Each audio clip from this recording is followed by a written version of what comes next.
96 FM Merkuri, sahabat, dan di hari Rabu seperti biasa dari pukul 11 hingga 12 siang ada perbincangan Rumah Sehat Surabaya yang bisa Anda ikuti ya. Dan perbincangan ini merupakan hasil kerjasama dengan Ikatan Dokter Indonesia Cabang Kota Surabaya menghadirkan para pakar, para ahli untuk bisa memberikan kita edukasi dan informasi seputar kesehatan. Setiap minggunya sahabat kita memiliki tema yang berbeda untuk kita bahas, untuk kita edukasikan pada sahabat-sahabat Merkuri, pada masyarakat. Dan untuk di edisi Rabu 6 Maret 2024 ini sahabat kita memiliki tema seputar kehamilan trimester awal ya. Anda bisa stay tune juga melalui aplikasi on air sahabat ataupun juga di websitenya Merkuri di www.merkurifm.id, dan Anda bisa bergabung bertanya bersama dengan narasumber nantinya di line telepon 5620096 atau di WhatsApp call dan juga WhatsApp Messengers di 0817300906 sahabat. Perbincangan ini nantinya juga bisa Anda saksikan kembali ya di YouTube channelnya Merkuri di Radio Merkuri 96.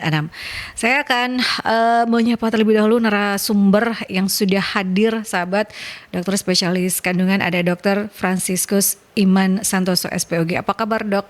Kabar baik Mbak Yanti, terima kasih sudah diundang di Rumah Sehat Surabaya. Terima kasih juga sudah hadir di Rumah Sehat untuk bisa memberikan edukasi dan juga informasi terkait dengan tema kita kali ini seputar kehamilan trimester awal atau trimester pertama ini ya sahabat. Karena biasanya ibu-ibu hamil di trimester awal itu banyak pertanyaan, tapi kadang juga ada beberapa yang sungkan untuk menanyakan kepada dokternya gitu ya dok, terkait dengan kehamilan di trimester awal. Ini sahabat-sahabat Merkuri atau bumil-bumil ini kapan harus sudah melakukan pemeriksaan kehamilan pertama kali dok? Ya, sebenarnya kalau sebelum kita periksa ke dokter ya, kita sebenarnya bisa melakukan tes yang sederhana ya di rumah ya, yaitu dengan melakukan tes pack. Nah, caranya mudah, tinggal menampung saja urinnya, kemudian kita celupkan test pack. Yeah.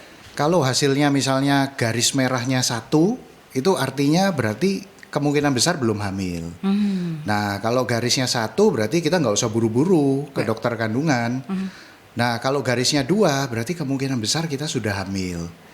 Nah, biasanya itu waktu yang tepat untuk melakukan test pack itu setelah 1 minggu kita telat menstruasi. Gitu. Nah, kalau sudah positif kita bisa lanjutkan pemeriksaan. Biasanya nanti dokter akan melakukan USG ya untuk melihat, memastikan apakah ini hamil atau tidak. Kira-kira begitu. Jadi tapi mungkinkah test pack positif kemudian saat dilakukan pemeriksaan ke dokter ternyata itu belum hamil dok? Itu ada kemungkinan seperti itu nggak sih dok? Iya, bisa juga. Jadi namanya itu tes positif palsu ya. Jadi bisa juga karena test pack itu tidak 100% akurat. Jadi kita perlu modalitas pemeriksaan tambahan. Jadi untuk memastikan kehamilan itu harus kita melakukan USG. Gitu.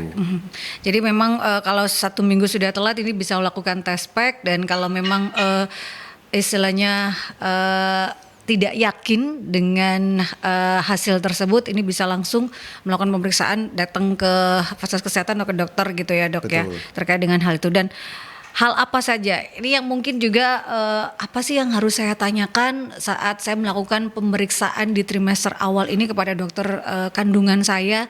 Apa saja dok list yang harus dipunya oleh bumil ini sebelum melakukan pemeriksaan awal dok? Sebelum melakukan pemeriksaan awal. Saat akan melakukan pemeriksaan awal yang harus sudah ada di pikiran, nanti saya akan menanyakan apa ya gitu. Iya, yang pasti nanti kita harus tahu ya berapa usia kehamilan kita gitu ya. Nanti dari hasil pemeriksaan itu dokter biasa akan menerangkan, ini hasil USG-nya sudah berapa minggu gitu ya. Kemudian juga yang perlu kita tahu kapan HPL kita atau hari perkiraan lahirnya kita ya. Itu penting menjadi patokan kita ya. Kalau sampai nanti lewat dari HPL terus kita belum ada kontraksi-kontraksi, belum ada tanda-tanda persalinan, nah itu kita harus waspada. Kontrolnya biasanya lebih ketat lagi biasanya. Nah, nanti juga dilihat ketubannya lama-lama bisa kering gitu ya. Makin lama makin sedikit bisa kering, dan kesehatan bayinya kadang-kadang bisa menurun secara perlahan. Jadi kita perlu awasi dengan ketat. Jadi usia kehamilan dan juga HPL itu penting kita tahu. Itu yang sudah harus ada di pikiran Bu Mil yang akan melakukan pemeriksaan pertama ya, usia kandungnya ini sebenarnya berapa bulan, kemudian perkiraan untuk HPL ini kapan gitu ya, supaya tidak terjadi hal-hal yang tidak diinginkan saat akan mendekati HPL itu tadi ya dok ya. Betul, apalagi kalau misalnya ibu hamilnya ini lupa kapan menstruasinya. Ya keseringan gitu ya dok. Jadi kan kabur, ini usia kehamilannya sudah berapa minggu. Nah di situ dokter akan melakukan pemeriksaan USG untuk menentukan kapan usia kehamilannya dan kapan juga HPL-nya. Bicara tentang USG untuk trimester awal itu sebaiknya berapa kali dok? Ya, sebaiknya kalau masih trimester awal 1 bulan sekali ya untuk memantau perkembangan janinnya. Nah nanti masuk usia 28 minggu, biasanya itu nanti setiap 2 minggu sekali dilakukan pemeriksaan. Dan setelah 36 minggu nanti lebih ketat lagi, 1 minggu sekali. Tapi kalau syarat WHO itu sebenarnya minimal 3 kali. Minimal, selama kehamilan ya dok? Ya, trimester 1 1, trimester 2 1 kali, dan trimester 3 kalau bisa 1 kali sampai 2 kali. Gitu. Dan USG sebaiknya itu sebulan sekali itu untuk mengetahui apa saja dok? Tadi kan untuk usia kehamilan atau HPL itu pasti. Selain itu apa saja yang harus juga diketahui oleh Ibu Hamil? Nggak hanya melihat oh sudah ada janinnya, oh sudah ada. Kadang kan ibu hanya gitu saja kan, tidak tahu apa yang seharusnya saya ketahui dari saat pemeriksaan USG awal ini. Iya, biasanya kan yang excited itu untuk tahu jenis kelamin. Iya, Ini betul. kelaminnya apa dok? Langsung belum langsung tanya itu. Tapi sebenarnya dokter itu melihat USG itu semuanya kita lihat ya, dari ukuran bayinya sesuai nggak nih dengan usia kehamilannya. Kalau misalnya lebih kecil berarti kemungkinan ada gangguan pertumbuhan dari janinnya. Kemudian kita lihat juga ketubannya cukup atau tidak. Lokasi plasentanya, ari-arinya gimana apakah menutupi jalan lahir atau tidak. Ya, kalau menutupi jalan lahir atau kita sebut dengan plasenta previa, itu nanti tidak akan bisa lahirkan normal. Gitu, lahirnya harus dengan sesar gitu. Jadi USG di masa awal kehamilan itu banyak manfaatnya dan harus diketahui oleh ibu hamil bahwa dengan melakukan USG banyak hal yang akan diketahui untuk persiapan supaya kehamilan ini nyaman dan aman gitu ya dok ya. Betul. Bagi ibu hamil gitu. Dan untuk semester awal atau trimester awal ini biasanya dok ada tidak kehamilan yang tidak normal, kemudian perbedaannya dengan kehamilan yang normal itu seperti apa supaya ibu-ibu oh ternyata saya harus lebih lagi nih menjaga kehamilan karena ada yang tidak normal nih dengan kehamilan saya. Seperti apa dok? Iya, kalau biasanya di awal-awal yang paling umum ya itu adalah adanya mual muntah biasanya ya. Jadi trimester awal ini termasuk satu waktu yang paling nggak enak buat ibu hamil ya. Untuk sebagian besar ya merasa mual, muntah, badannya gampang capek ya, kemudian pinggang pegel, pusing ya, campur aduk nano-nano ya. Nah selama mual muntahnya masih bisa terkendali ya, makanan masih bisa masuk, mungkin muntah cuma 1 kali 2 kali itu kita anggap wajar ya.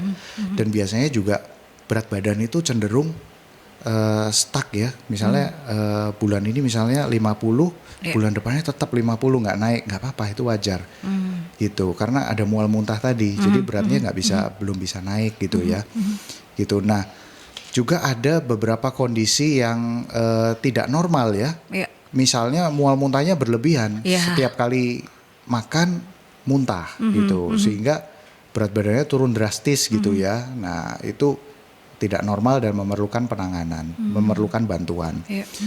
Juga ada misalnya kram-kram, nyeri perut ya, misalnya nyeri perut yang berlebihan ya. Nah itu ada beberapa kemungkinan ya. Kemungkinan yang pertama bisa juga ancaman keguguran, atau ada juga sebagian kecil itu kehamilannya tidak pada posisi yang tepat, yaitu kehamilan di luar kandungan. Nah ini yang seringkali memerlukan tindakan emergensi. Nah kadang ada pasien yang datang ke UGD belum pernah periksa, dia hamil tapi belum sempat periksa gitu ya, datang perutnya sakit sekali gitu. Setelah dilakukan pemeriksaan USG ternyata ada penumpukan cairan atau darah di dalam perut. Nah itu merupakan salah satu tanda kehamilan di luar kandungan gitu. Nah, darahnya dari mana? Darahnya itu dari pecahnya saluran tuba. Karena biasanya kehamilannya itu kalau di luar kandungan paling sering itu berkembangnya di tuba, di saluran tuba. Saluran tuba itu sempit. Jadi ketika bayinya bertambah besar itu salurannya akan pecah sehingga berdarah dan darahnya ngumpul di dalam perut dan itu sakitnya luar biasa dan memerlukan tindakan penanganan operasi segera.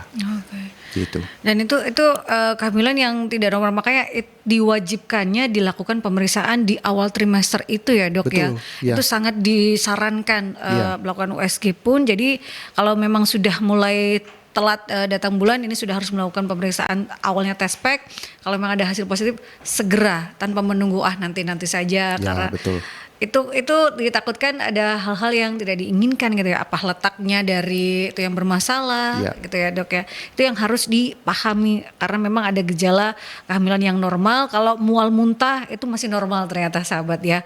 Kemudian capek, pegel, pusing itu masih yang normal, tapi kalau yang berlebihan minum saja itu kadang mual, sampai muntah. Nah, mencium bau apapun udah mual dan nah itu sudah harus mulai ada intervensi dari dokter mungkin. Betul. Ya, ada perawatan dan lain sebagainya sahabat. Dan kita akan kejadian terlebih dahulu ya sahabat, tetap stay tune di perbincangan Rumah Sehat Surabaya dan Anda bisa bergabung bertanya bersama dengan Dr. Franciscus Iman Santoso SPOG terkait dengan tema seputar kehamilan trimester awal di 08173096 atau di WhatsApp call dan juga di line telepon di 562 0096.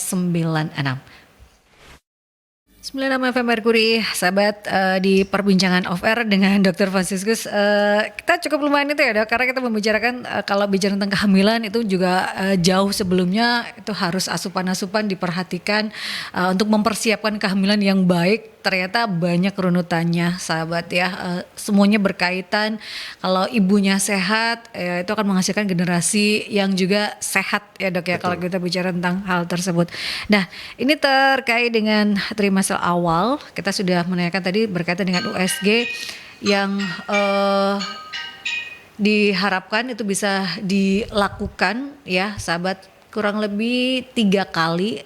Tapi itu yang sebaiknya atau 4 kali ya dok ya. Trimester ketiga itu 2 kali kalau bisa. Trimester ketiga itu karena mendekati HPL ya dok ya. Betul. Itu akan lebih detail lagi. Diusahakan karena untuk mengetahui bagaimana kondisi dari janin, letaknya plasenta dan lain sebagainya sahabat. Itu pentingnya. Nah itu pentingnya USG. Untuk laboratorium ada kasih dok yang harus dilakukan pemeriksaan di trimester awal ini? Iya. Kalau di trimester awal yang wajib itu pasti darah lengkap ya. Nanti darah lengkap itu kita bisa lihat hemoglobinnya, apakah si ibu ini ada anemia atau tidak ya. Karena mayoritas di Indonesia ini ibu-ibunya ini kurang darah ya, anemia ya gitu. Jadi kalau memang ada anemia kita bisa koreksi dengan lebih cepat, lebih dini ya. Sehingga nanti pertumbuhan bayinya juga lebih bagus. Biasanya pasien-pasien yang anemia itu pertumbuhan bayinya bisa terhambat. Bayinya kecil-kecil biasanya lahirnya. Seperti itu. Selain itu juga kita lakukan pemeriksaan gula darah ya. Gula darahnya normal apa enggak ya, tinggi apa enggak ya. Kalau kira-kira sudah di ambang tinggi, nanti berarti pola makannya harus diperhatikan ya. Hindarin yang manis-manis, jangan terlalu sering yang manis-manis gitu ya. Kemudian screening infeksi. Screening infeksi ini yang diwajibkan itu adalah pemeriksaan HIV, hepatitis, sifilis ya. Nah itu wajib dilakukan gitu. Ya ini tujuannya ya untuk mencegah penularan transmisi dari ibu ke bayinya gitu. Karena kalau bicara virus itu kan bisa terjadi ya dok melalui darah gitu ya. Ada beberapa yang bisa terjadi, itu yang dilakukan pemeriksaan melalui laboratorium sama pemeriksaan darah lengkap itu ya. Dok kalau di trimester awal ini gangguan atau masalah kesehatan yang biasanya rentan terjadi pada ibu hamil apa saja dok? Ya, yang paling sering itu mual muntah itu atau yang kita sebut dengan hiperemesis gravidarum ya. Jadi tiap kali makan minum muntah gitu ya. Nah kita biasanya sarankan pasien itu untuk pola makannya kita ubah ya. Kalau hamil itu jadi makannya harus sedikit-sedikit tapi sering. Jadi banyakin ngemilnya. Jadi jangan biarkan lambung itu kosong dalam jangka waktu yang panjang, karena itu akan menyebabkan asam lambungnya makin meningkat, memperberat mual muntahnya. Jadi banyakin ngemil, kemudian hindarin makanan yang merangsang asam lambung juga ya. Misalnya yang terlalu pedas misalnya, atau terlalu asam ya. Bukan berarti nggak boleh, tapi boleh, tapi dikira-kira dikit-dikit masih nggak apa-apa untuk penyedap gitu ya. Tapi kalau udah berlebihan ya bisa memicu mual muntah ya. Kemudian kalau misalnya kita kasih dengan perubahan pola makan yang seperti itu juga masih belum ada perubahan, kita bantu dengan vitamin B6, itu bisa untuk mengurangi mual. Kalau masih belum juga bisa membantu, ya kita berikan anti mual dan anti muntah gitu. Itu biasanya yang paling sering terjadi itu mual muntah. Terus juga ancaman keguguran itu juga, karena 3 bulan pertama itu adalah masa yang paling rentan terjadi keguguran. Jadi ibu hamil itu harus menjaga kondisi fisiknya, cukupkan istirahat gitu ya, jangan terlalu lelah ya. Ngangkat-ngangkat berat mungkin itu, kayak kadang gitu. Itu pokoknya kalau dulu orang tuanya pasti bilang awal-awal itu nggak usah ngangkat-ngangkat berat, terus istirahat aja gitu. Tapi keterusan istirahatnya. Tetap bisa aktivitas, tapi istilahnya jangan terlalu ngoyo gitu Jadi ya jaga kondisi fisik ya, karena menurut angka statistik itu 1 dari 5 kehamilan di trimester awal itu berpotensi mengalami keguguran gitu. Jadi yang bisa kita lakukan adalah kita jaga diri, jaga fisik gitu. Kalau diri kitanya sehat ya insya Allah bayi yang dikandung kita juga sehat. Itu ya, selain fisik juga psikis ya, jangan stres ibu hamil. Betul. Nah itu berpengaruh sekali. Betul, ya dok. Mindset kita. Jangan berpikir bahwa wah ini mual muntah ini penyakit yang mengkhawatirkan ya. Ya itu kondisi yang normal aja dan hanya sementara. Nanti biasanya di atas 16 minggu itu biasanya akan reda. 16 minggu itu akan mereda. Jadi memang ini sesuatu hal yang normal. Kalau mual muntah di saat kehamilan gitu ya. Ini ada pertanyaan yang masuk dari Ibu Setiarini. Dok, katanya kalau hamil di trimester pertama atau trimester awal tidak morning sickness itu tanda bahaya. Benar nggak sih dok? Nah, tidak selalu. Jadi memang ada yang namanya kehamilan kosong ya, atau kehamilan yang tidak berkembang. Itu biasanya hormon kehamilannya atau hormon HCG-nya itu juga rendah. Kalau hormon HCG-nya rendah itu tidak ada rasa mual muntah, itu tidak ada. Tapi nggak serta-merta semua seperti itu ya, karena ada sebagian kecil juga yang hamilnya normal tidak merasakan mual muntah, ada gitu, walaupun sebagian besar merasakan ya, tapi yang sebagian kecil itu kehamilan normal tidak ada mual muntah. Orang bilangnya hamilnya ngebo, makanya tetap banyak gitu. Jadi yang menentukan apakah kehamilannya baik atau tidak itu dari pemeriksaan USG. Dari bulan ke bulan nanti dilihat perkembangan janinnya seperti apa gitu. Dari bulan pertama kita hanya bisa melihat kantong kehamilan saja. Nanti di bulan kedua harusnya selain kantong, di dalam kantong itu sudah ada janinnya dan sudah ada detak jantungnya.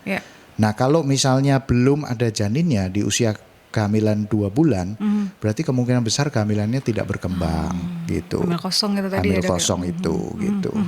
Jadi nggak selalu ya Ibu Setiarini, bisa jadi ini hamil kebu. Kalau orang Jawa bilang gitu ya. Kalau bicara tentang hamil kebu ini bergantung dengan kondisi ibunya berarti ya dok ya. Betul, bawaan masing-masing ya. Gitu. Kalau ibunya memang fisiknya sangat kuat dan psikisnya juga oke, ya morning sickness-nya tuh bisa berkurang gitu ya dok ya. Itu bergantung lagi sahabat ya. Dan untuk jenis makanan yang ataupun juga vitamin yang harus lebih banyak dikonsumsi di trimester awal itu apa saja dok? Iya, kalau makanan yang paling bagus ya 4 sehat 5 sempurna ya. Cuma susahnya kalau di trimester awal karena ada mual muntah tadi, mungkin kita agak lebih susah untuk memaksakan ya. Oh harus makan ikan, harus makan daging, harus makan sayur.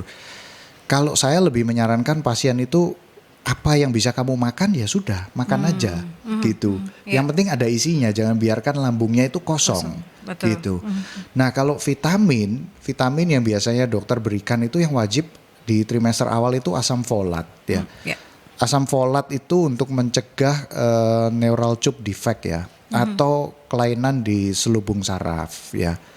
Kemudian selain asam folat juga kita berikan kalsium ya, untuk pertumbuhan tulang bayinya dan juga cadangan kalsium untuk ibunya juga ya.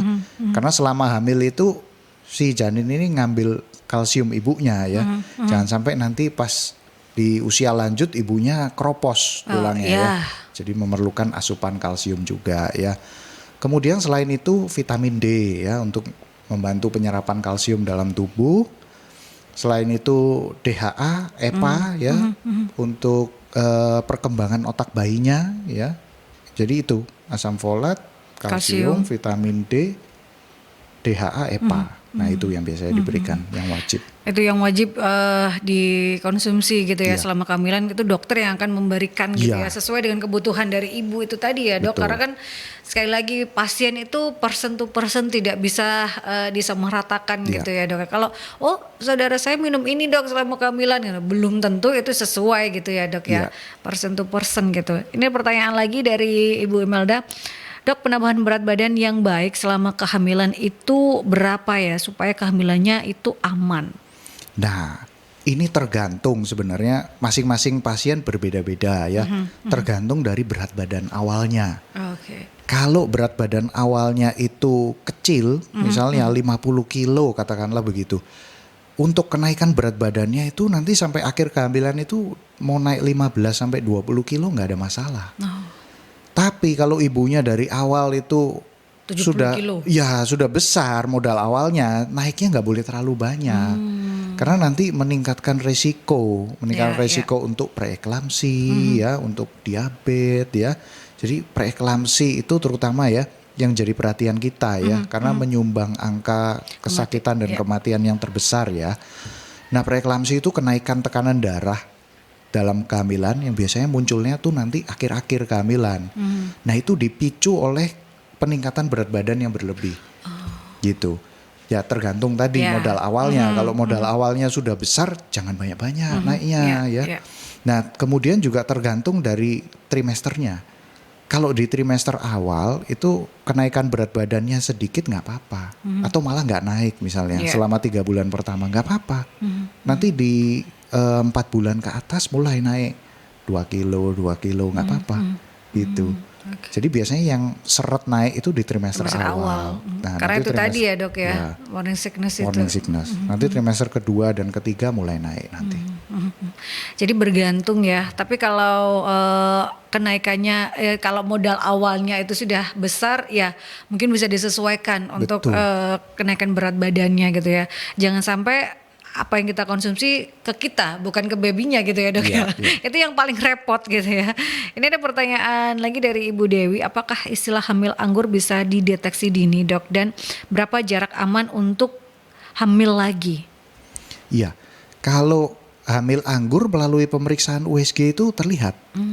Iya, jadi tidak terbentuk janin, nanti gambarannya kayak buah anggur gitu di dalam rahimnya. Dan biasanya ukurannya itu tidak sesuai dengan usia kehamilannya sebenarnya. Biasanya perutnya kelihatan lebih besar. Gitu. Nah itu memerlukan tindakan kuret di rumah sakit.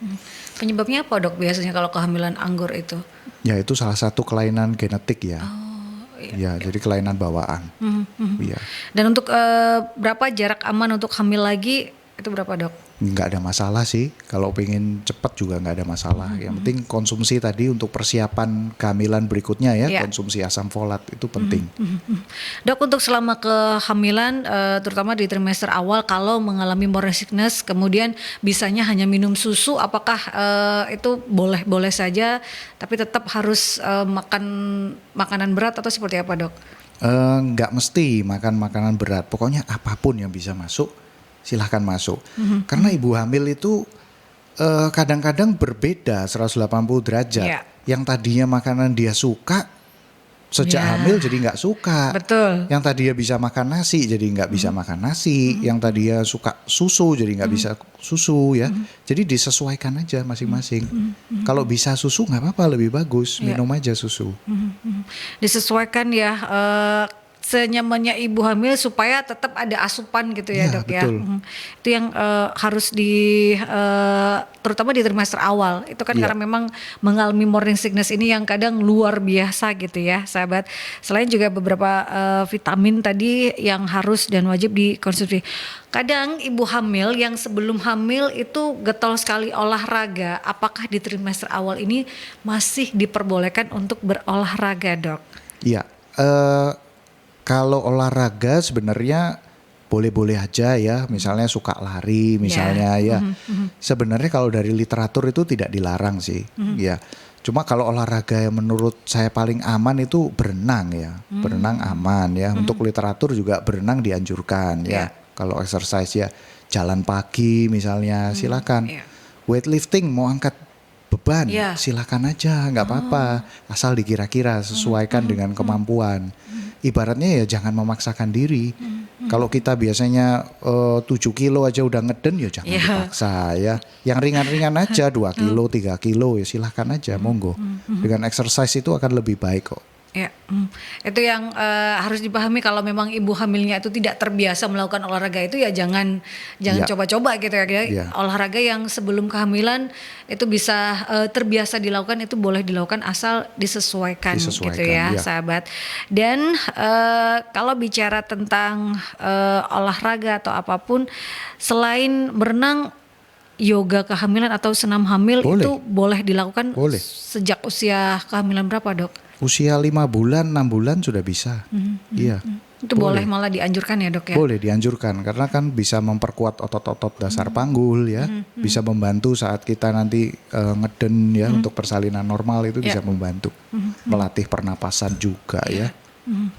Itu ya, sahabat. Jadi boleh dilakukan tapi memang harus disesuaikan ya. Kita ke jeda iklan terlebih dahulu dan saya masih mengundang Anda untuk bisa bergabung bertanya bersama dengan Dr. Fransiskus Iman Santoso SPOG terkait dengan tema seputar kehamilan trimester awal di line telepon 5620096 atau di WhatsApp call dan juga WhatsApp Messenger 08173096. Kita ke jeda iklan terlebih dahulu, sahabat. 96 FM Merkuri, sahabat, masih di perbincangan Rumah Sehat Surabaya bersama dengan Dr. Fransiskus Iman Santoso SPOG, sahabat ya. Dan kita membahas tema di edisi 6 Maret 2024 ini berkaitan dengan seputar kehamilan trimester awal ya. Dan terkait dengan penggunaan obat, Dok. Kadang kan ada ibu-ibu hamil ini yang mungkin flu ringan, kemudian ada obat, kita menyebutnya obat warung lah ya, obat-obat yang biasa beredar di masyarakat. Itu bagaimana penggunaannya, Dok, untuk terutama di trimester awal ini? Iya, ya itu penting sekali kita perhatikan ya. Kalau di trimester awal itu kan masa-masa pembentukan organ bayi ya. Jadi zat-zat kimia yang masuk itu perlu kita filter ya. Apa yang boleh, apa yang tidak boleh. Sebaiknya dikonsultasikan ke dokter. Apapun keluhan kita ya, konsultasikan ke dokter. Misalnya kita ada batuk, pilek atau mungkin radang tenggorokan ya, demam ya, itu kita konsultasikan. Nanti dokter akan memilih obat yang aman untuk kita. Kadang kan soalnya ada beberapa demam saat kehamilan itu ada gejala-gejala yang berhubungan dengan kehamilannya. Seperti itu ya, Dok ya. Itu kan harus sedikit apapun keluhan saat kehamilan itu lebih baik dikonsultasikan kepada dokter kandungan Anda gitu ya, Dok. Betul. Ya walaupun sekarang itu mudah sekali ya kita dapatkan informasi ya. Ya tinggal searching internet, apa gitu ya. Tapi ya kita harus konfirmasi ulang karena banyak juga yang hoax ya. Ya. Kalau memang Anda mengetahui ada informasi ini, Dok, bener nggak sih, Dok ya? Ya betul, itu lebih bagus. Lebih baik ya, Dok ya, daripada Anda menjadi dokter untuk diri Anda sendiri saat kehamilan terutama di trimester awal. Ini tadi saat jeda kita membahas terkait dengan, Dok, ada nggak sih yang saat trimester awal itu kesundulan dalam artian yaitu menyusui, boleh tidak di trimester awal ini ibu hamil tersebut menyusui anak yang lain gitu, Dok? Iya. Selama ibunya tidak merasakan efek samping ya, karena kalau ada rangsang puting ya, kalau anaknya ini ngisep ASI ya, ada rangsang puting, itu ada kemungkinan kecil juga rahimnya ikut kontraksi ya, perutnya kram-kram itu bisa. Selama tidak ada keluhan itu silahkan aja dilanjutkan. Apalagi misalnya kalau kesundulannya itu masih kecil, usianya di bawah 6 bulan gitu ya, bayinya memerlukan ASI eksklusif ya, nggak apa-apa, berikan aja ASI eksklusif ya. Kalau sudah di atas 6 bulan ya sudah tidak wajib lagi. Kalau mau dihentikan nggak apa-apa, mulai disapih pelan-pelan. Itu akan mempengaruhi kontraksi saja atau asupan ASINya akan berpengaruh seperti apa untuk si baby ataupun ya kalau untuk babynya kan bisa dapat nutrisi dari yang lain ya gitu, tapi lebih butuh ke bayi yang disusui ya nutrisinya, apalagi ASI eksklusif itu kan memang wajib ya di 6 bulan pertama. Nah itulah pentingnya juga untuk ibu-ibu hamil kalau sudah melahirkan harus KB. Perencanaan dari awal itu harus jelas. Pengen punya berapa anak, jaraknya berapa kasih gitu jarak, ya, jangan sampai kejadian kesundulan seperti itu. Nanti datang ke dokter, waduh dok, baru 2 bulan, 3 bulan udah positif. Nah, ada ternyata ya, Iya. bayi baru berusia 2 bulan, ibunya hamil lagi. Belum siap, gimana ya? Gimana siap nggak siap sudah jadi ya. Itu ya harus dihadapi. Tapi itu berpengaruh juga ya, si saat bayi 2 bulan ini kan kadang begadang juga ya dok. Nah gimana dengan kondisi yang seperti itu untuk ibu hamil, terutama di trimester awal yang memang sangat butuh perhatian, tapi si baby 2 bulan ini juga butuh perhatian. Gimana untuk menjaga? Ya betul, harus pinter-pinter ngatur waktunya. Ya kalau misalnya bayinya tidur ya ibunya ikut tidur, supaya kebutuhan waktu istirahatnya itu tercukupi, gitu. Itulah pentingnya mengatur jarak kelahiran. Mengatur jarak betul, harus KB. Ya itu ya sahabat, jangan sampai kasihan kan si babynya juga butuh perhatian, ibunya untuk janinnya juga butuh perhatian ya, untuk kehamilan yang aman tentunya. Dok, apa yang atau kondisi yang seperti apa yang mengharuskan ibu hamil ini sudah harus mulai, wah kok saya merasa seperti ini ya, kehamilan saya kok berbeda, ada hal-hal yang tidak normal. Kondisi-kondisi yang seperti apa yang sudah mulai ibu ini harus aware untuk berkonsultasi pada dokter? Ya misalnya mual muntah yang berlebihan misalnya ya. Setiap kali makan muntah, tidak ada makanan yang bisa masuk ya. Itu memerlukan bantuan ya. Mungkin bisa dipasang infus ya, dimasukkan vitamin, dimasukkan obat-obat ya, masuk melalui infus, melalui pembuluh darah ya, sehingga bisa cepat diserap oleh tubuh ya, bisa memperbaiki keluhannya ya. Misalnya itu, atau juga misalnya keluar darah misalnya di trimester pertama gitu, ya. Jadi kalau misalnya ada nyeri-nyeri ringan di perut bagian bawah atau spotting flek kecil ya, itu kita masih bisa katakan normal ya. Karena di trimester awal itu embrio itu berimplantasi atau dia berusaha untuk nempel di dinding rahim. Nah kadang-kadang itu menyebabkan kram sedikit dan ada flek sedikit. Ya itu masih, masih kita anggap normal, wajar ya. Tapi kalau darahnya misalnya sudah seperti orang menstruasi ya, nyerinya juga mengganggu ya lebih baik kita kontrol ya untuk mencari tahu apa ini penyebabnya, kemudian bisa dikasih obat penguat kandungan misalnya, seperti itu. Jadi memang sebagai ibu ini karena kan ada insting gitu ya dok ya, ini memang saya harus mulai melakukan pemeriksaan konsultasi apapun kondisinya. Anda saat ada perubahan lebih baik berkonsultasi ya dok ya, supaya kehamilan terutama di trimester awal ini bisa lebih aman lagi gitu ya sahabat. Untuk asupan, kadang kan ada beberapa mitos di masyarakat ini yang kehamilan di trimester awal tidak boleh mengkonsumsi ini, tidak boleh mengkonsumsi itu, seperti nanas dan juga durian. Nanti bikin panas, nanti bisa menyebabkan keguguran. Nah, mitos-mitos yang seperti itu benar nggak sih dok? Kita mengkonfirmasi gitu ya. Iya, memang banyak sekali ya. Nggak boleh makan ini nanas ya, paling sering ya. Bisa menyebabkan keguguran. Nah, memang di nanas sendiri itu ada enzim ya yang namanya bromelain. Itu memang bisa menyebabkan kontraksi. Tapi kalau dikonsumsi dalam jumlah yang sangat besar ya. Misalnya dalam 9 atau 10 buah nanas itu baru cukup untuk bromelainnya itu untuk menimbulkan kontraksi gitu. Jadi kalau kita makannya cuma berapa potong ya nggak masalah. Jadi ini termasuk salah satu mitos juga gitu. Jadi jangan berlebihan gitu ya dok. Iya, silakan aja makan ya cuma 3 potong, 4 potong silakan aja nggak apa-apa. Begitu juga durian. Ya durian kita kepengen icip-icip dikit-dikit ya nggak apa-apa. gitu ya. Semuanya kalau dalam porsi yang normal itu nggak apa-apa.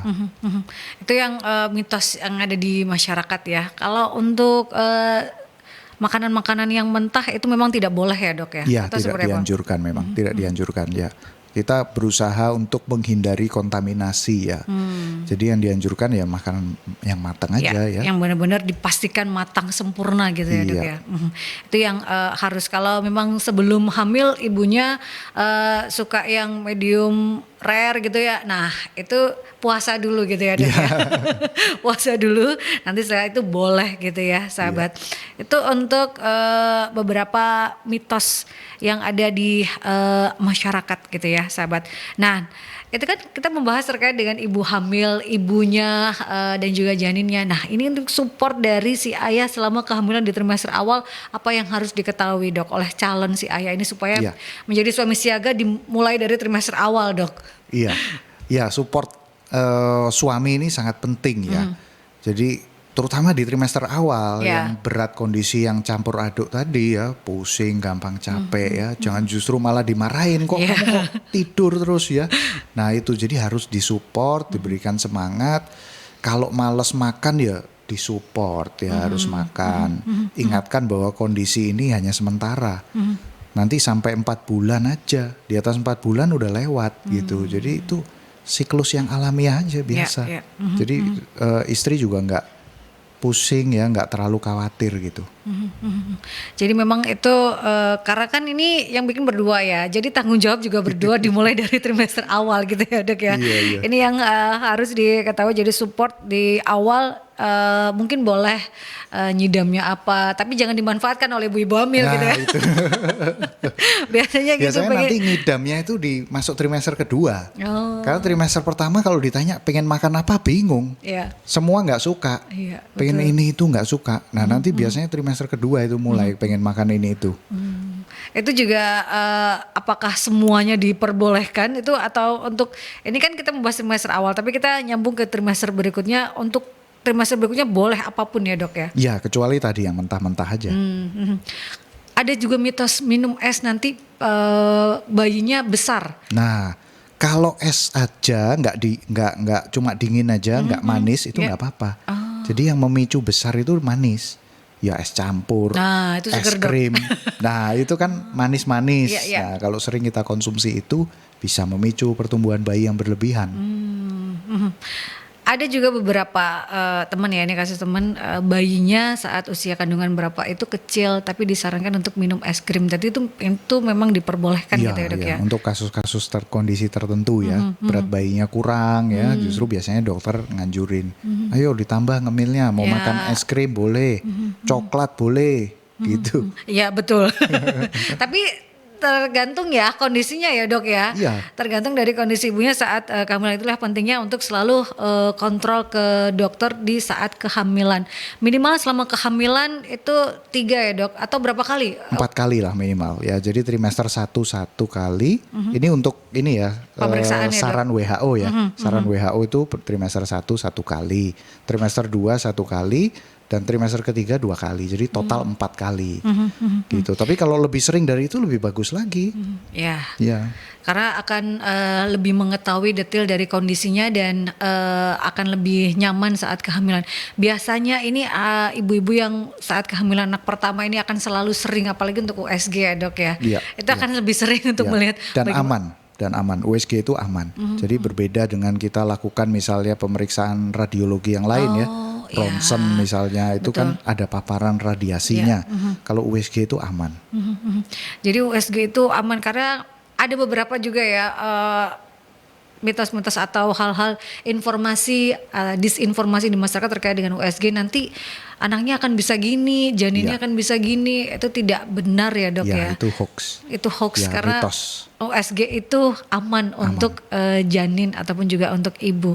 Dok, terakhir apa yang harus dilakukan oleh ibu hamil saat di trimester awal? Ya yang pasti mindsetnya dia harus berpikir positif ya. Kalau ada mual muntah ya nggak apa-apa, karena sebagian besar mengalami itu ya. Dan itu nanti akan mereda di atas usia 16 minggu biasanya gitu. Kemudian makanlah sedikit-sedikit ya porsinya tapi sering. Gitu itu akan membantu mengurangi mualnya. Jadi biarkan lambung itu terisi terus makanan. Gitu.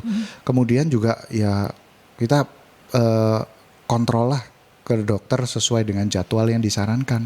Gitu untuk menilai ya, untuk memantau perkembangan bayinya dan juga ibunya supaya optimal. Itu yang harus dipahami ya. Kalaupun memang istilahnya pengen kehamilan yang aman dan nyaman, Anda harus mau ya sahabat untuk berkonsultasi, untuk datang untuk melihat kondisi kehamilan Anda ini baikkah, normalkah, atau kalau ada masalah pun akan intervensinya akan lebih cepat gitu. Betul. Ya dok ya, itu yang harus dilakukan. Terakhir pesan yang ingin disampaikan oleh Dr. Franciscus untuk support system dari ibu hamil ini kan saat kehamilan butuh support system yang luar biasa, tidak hanya suami tapi juga keluarga yang ada di lingkungan ibu hamil tersebut. Apa dok yang ingin disampaikan terkait dengan hal tersebut, terutama di kehamilan trimester awal dok, yang moodnya juga swing dari ibu hamil ini betul. Dok. Ya, jadi bersama-sama ya suami, orang tua ya, adik, kakak, semua yang berada di satu rumah itu ya sama-sama menciptakan lingkungan yang positif ya. Kalau ada perubahan mood ya sudah harus sabar-sabar ya. Saling memotivasi, kalau lagi malas makan ya dimotivasi untuk makan. Jangan lupa makan, jangan lupa kebutuhan cairan juga ya harus dicukupi gitu. Jangan sampai dehidrasi gitu. Dan kontrol lah ke dokter, diingatkan ya supaya teratur. Ya. Support system itu diperlukan tidak hanya saat kehamilan tapi juga di golden age dari si baby gitu ya sahabat. Jadi semuanya berperan gitu ya. Karena kalau ibunya sehat itu akan bisa memberikan atau menghasilkan generasi selanjutnya yang akan lebih baik lagi, yang lebih sehat lagi sahabat.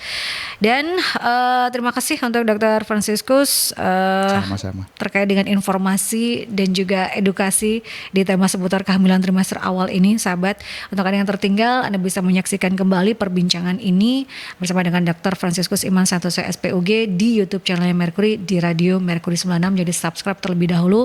Ketemu lagi di perbincangan Rumah Sehat Surabaya di edisi berikutnya di Rabu pekan depan sahabat, karena perbincangan Rumah Sehat Surabaya ini merupakan hasil kerjasama dengan Ikatan Dokter Indonesia Cabang Kota Surabaya, menghadirkan para pakar, para ahli untuk bisa memberikan kita edukasi dan informasi seputar kesehatan yang hadir setiap hari Rabu dari pukul 11 hingga 12 siang sahabat. Dan waktunya saya harus pamit dari perbincangan Rumah Sehat Surabaya di edisi 6 Maret 2024 bersama dengan Dr. Franciscus Iman Santoso SPOG. Stay safe, stay healthy, be happy, dan ketemu lagi di next perbincangan Rumah Sehat Surabaya.